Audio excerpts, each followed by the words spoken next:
Hey guys, Micah from Black Bear Custom Kydex. I've got a sheath to show you real quick. This is for a Bark River JX4 Bushbat. This is designed by Chris Tanner at Prepared Mind 101 in collaboration with Shane Wink and obviously produced by Bark River. I believe they have a new run of these out, or a recent run, I should say, in LMAX, which is an amazing steel. This is 154 cm, which is also a really fantastic steel.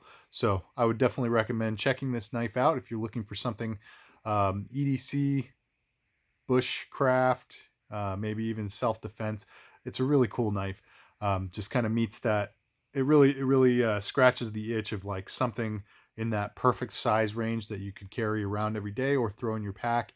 Um, Karambit style mixed with I don't even know what. It's a really cool knife. So anyway, definitely give this thing a look if you're considering another Bark River in the near future. It's definitely worth checking out. So this one is going to a gentleman named Matthew. He asked me to build him an IWB sheath that would carry on a grip hook. And to do that, I've decided to do a pancake style sheath. So rivets down both sides. It's 2 layers, squishing the knife in between rather than 1 layer folded over the knife. I think I've only done taco style sheaths for the JX4 in the past, but we'll call this my first pancake for this particular knife. Anyway, the best way to do it, in my opinion, is to add a plate that traces the profile of the sheath and then have some drill holes in the plate. It accomplishes a couple of things. Number one, it puts the grip hook or the Ulti-Clip or whatever your carry system is, it puts it directly over the center balance point of the knife, which makes it much more comfortable to draw, especially if you're going to do, a reverse grip, what I call a grip it and rip it draw, where you just kind of grab and pull your knife out like so. It's going to have a tendency to resist in that direct center balance point. Whereas if you didn't have the plate, you would have to mount the grip hook over here on the side somewhere, and it would have a lot of a tendency to kind of tilt like so. The weight would just shift, and you might still get a good successful deployment, and especially in an emergency, who really cares? You're going to pull that out and just deal with it. But it's nicer, in my opinion, to have it be perfect every time, emergency or no. So that's why I put those plates on there. Depending on how he wants to carry, whether it's forward or reverse grip, and where on his belt he wants to locate this knife, I think it would be necessary to have a plate that allows him to mount to the opposite side of the sheath so that he can accommodate any given carry setup or any given carry angle that he wants.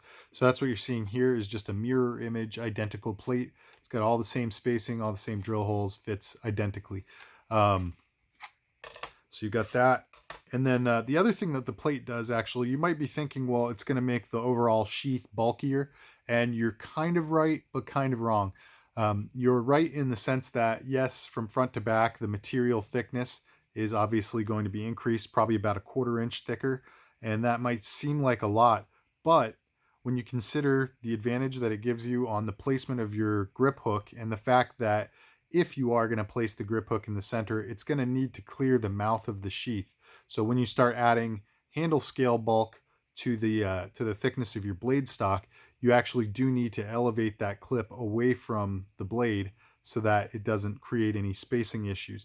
One of the most common issues you might run into is that belt clip or whatever mounting system you have is tightened down and is actually pinching the mouth of the sheath, which in a lot of cases creates really unnecessarily aggressive retention, which can actually damage, not to any major degree, but it can damage your sheath or your knife or both. And it definitely just affects the draw and makes it less comfortable. So I'm not a big fan. Always make sure that these stay floated above and you get a really nice draw, not compromised by your carry setup. So the retention on this, like you just saw, really nice ballistic one-handed draw. It's always what I'm going for. You get a really smooth draw and you get a nice little thud. I don't want to call it, doesn't really sound that much like a click. All the rubber spacers that are mounted and squished down on there are actually going to kind of suppress the sound a little bit, but you still do feel a little bit of you hear a thud and you can definitely feel when that knife goes in all the way. There's very good retention. There's no rattle, no play. Certainly not going to fall out on you, especially inside the waistband, but I would trust this outside the waistband as well. Speaking of which, he has also asked if I can make it compatible with an Ulti-Clip and a Tech-Lock. He's got those already, so he didn't need me to provide them. The Ulti-Clip is going to mount the exact same way as the grip hook, and by the way, you don't have to mount it through 2 points of contact. You can just use one. I would personally probably just use one because it does allow you to kind of make fine adjustments on the fly. What you want to do is you get that spacer in behind the grip hook or the Ulti-Clip, and you really tighten that down nice and tight, squish that spacer. The friction that's created by that spacer being squished down is not going to allow the clip to rotate without a little muscle going in behind it. So throughout the day, you're not likely to see that angle change unless you manually adjust it, but you can manually adjust it without the use of any tools. Whereas if you have 2 points of contact, you have to at least unscrew one of them to shift an angle, and then you might have to abandon that second one anyway if the resulting angle doesn't allow for another hole to align with your clip. So yeah, one mounting point is my personal preference, but throwing the 2 on there gives you the options. So the other thing is with the Tech-Lock, you can actually carry this horizontal, vertical, or canted for a comfortable cross draw.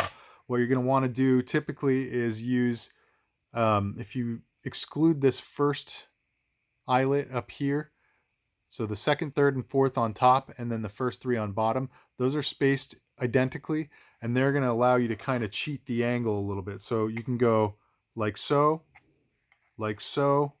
or mount to a corner hole on the Tech-Lock and go up 1 row and all the way to the opposite side for an angled carry like so.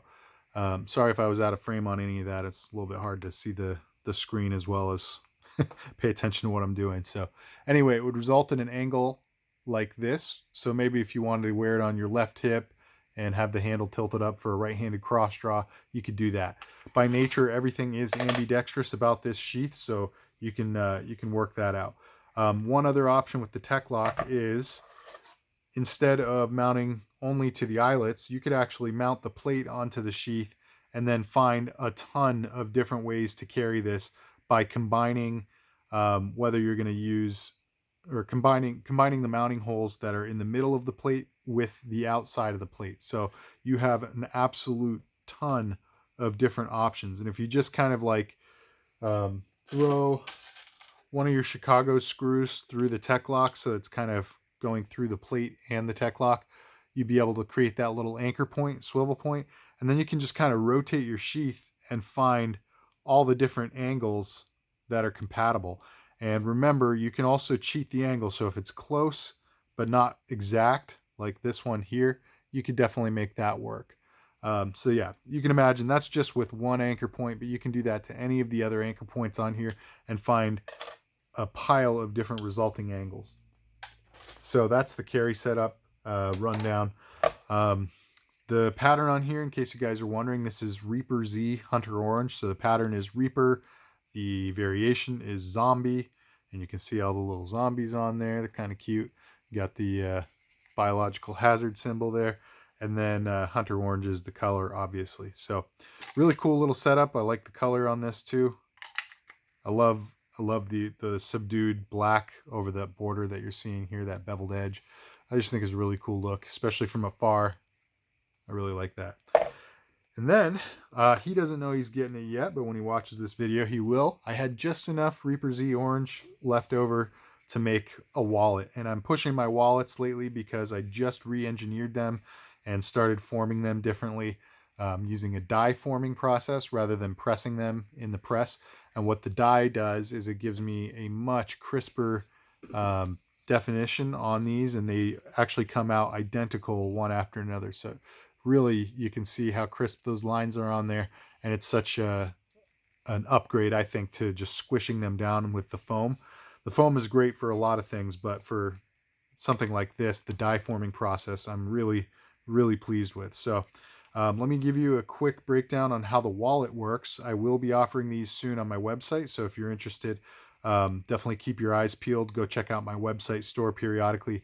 I can't give you guys an exact date, but I do intend to have at least a handful of these up there and available for purchase, probably by mid-April. So keep your eyes peeled. This is my wallet, the one I'm carrying around every day. And as you can see, it is perfectly identical in all ways and dimensions, which is awesome. It's really nice to be able to not quickly, but replicate perfect iterations one after another. Basically how this works, it's got a molded card compartment on front, a molded cash compartment on back. You want to fold your cash in half the long way, and then you just tuck it in there. And then on front, you've got your cards, and you can just kind of use that thumb saddle to push them up, fan them out, get whatever you need, and be on your way. So most of the time, I keep the most used cards on one side or the other, and I'll just kind of do this, grab one out, and I'm good to go. Loading cards back in is really easy with this thing as well. You can just kind of like slip it in, you just kind of catch it under the lip like so, and same thing on the opposite side, and load in one card at a time this way. Or if you have a whole stack of cards and you want to go all at once, you can just take your cards, and what I do is thumb and middle finger on either side of the sheath and use my index finger to kind of flare the top of that open, and then just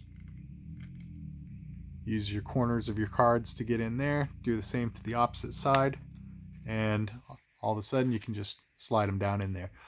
If you're wondering about capacity on these cards, on these wallets, I mean, currently I'm carrying a dozen cards exactly, and not many bills in here at the moment, but sometimes I wind up with 40 or 50 singles or something in there, so it gets a little bit bulky and ridiculous if you have a bunch of bills folded over, obviously, but they will fit. And the cool thing about this wallet design is that it's all held together with elastic shock cord, making the capacity expandable.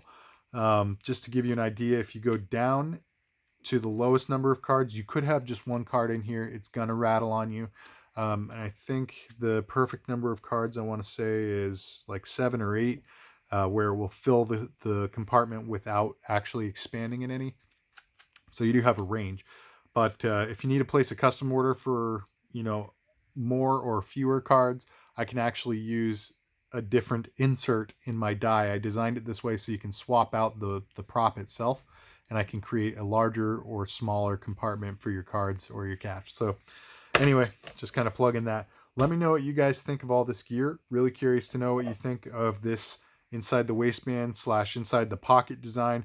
If I were carrying this knife, I'd probably actually carry it in the pocket with an Alti clip on it.